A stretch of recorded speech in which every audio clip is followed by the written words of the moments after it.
In this video, I'll walk you through the steps on how to disable end-to-end encryption in Messenger. Now, let's get started. The first thing you want to do is open up your Messenger. If a conversation has end-to-end encryption enabled, you'll notice a lock icon next to it. Now, let's move on to removing it.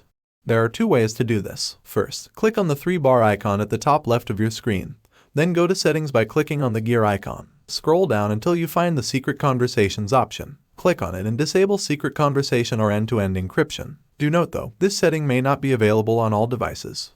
If the first method isn't available to you, there's another way. Head back to the main chat screen. Press and hold the chat you want to disable, then click on Delete. Start a new chat, and you'll be in a non-encrypted conversation.